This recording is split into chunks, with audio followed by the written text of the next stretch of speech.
The valley floor vibrated with the rhythmic, heavy clatter of iron. At the center of the dry grass, the giant paced. Every step he took sent a tremor through the soil, a dull thud that echoed against the surrounding hills.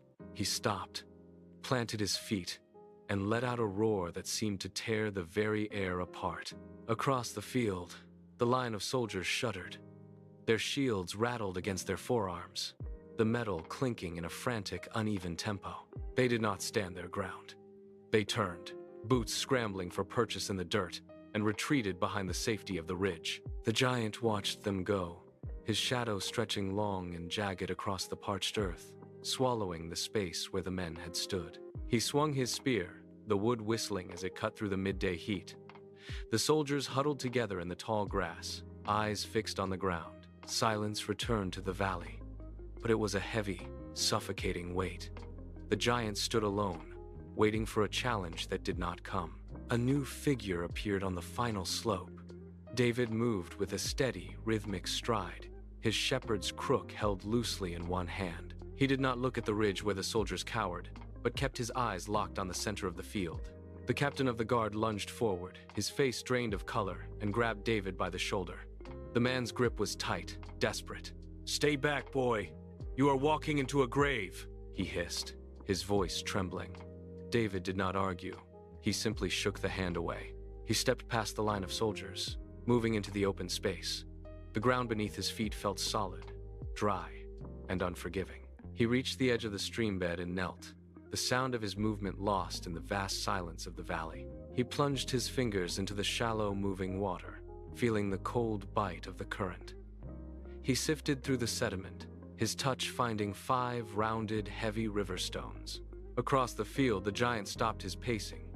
He squinted, his head tilting as he focused on the small, solitary figure standing by the water. The giant threw his head back. A roar of laughter erupted from his chest, a sound so deep it shook the dust from the nearby trees. He squinted, his eyes narrowing as he looked down at the small figure standing in the open field.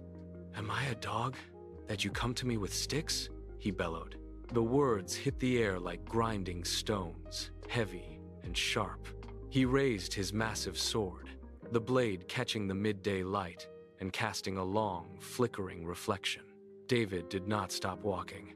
He kept his eyes locked on the giant, his breathing steady and shallow. He reached into his pouch, pulled out a single smooth stone, and fitted it into the leather sling. He began to swing it.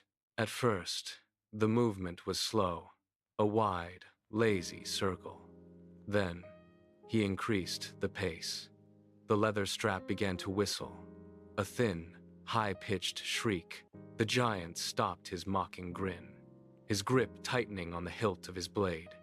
He watched the blur of the leather, his head tracking the widening arc. David did not flinch. He planted his feet firmly, the soil shifting slightly under his weight. The whistling grew louder, a constant, lethal hum. Goliath moved. The earth groaned under the weight of his boots, each step sending a tremor through the dry grass that traveled up through the soles of David's feet. The giant leaned forward, his momentum building into a crushing force. David did not retreat. He planted his feet, locking his knees against the vibration of the ground. He adjusted his aim, his eyes tracking the center of the giant's forehead. He released the strap. The stone hissed through the air, a blur of gray against the blue sky, cutting a straight line through the heat. It struck with a sharp, sickening crack that echoed across the valley.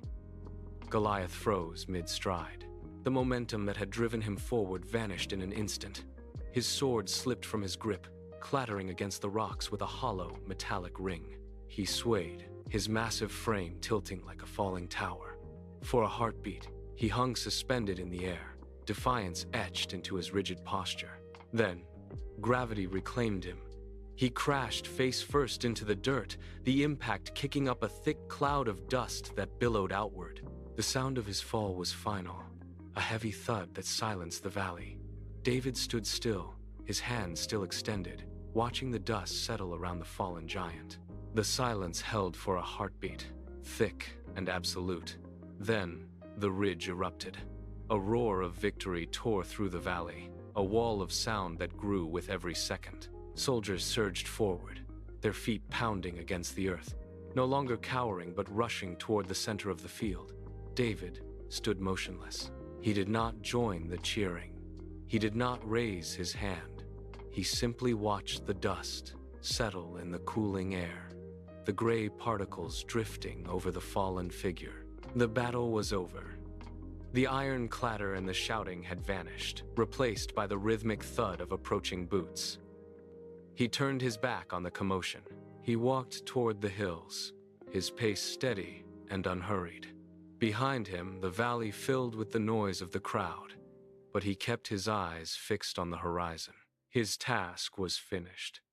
He stepped into the shadows of the slope and disappeared, leaving the heavy, settling dust of the battlefield behind him.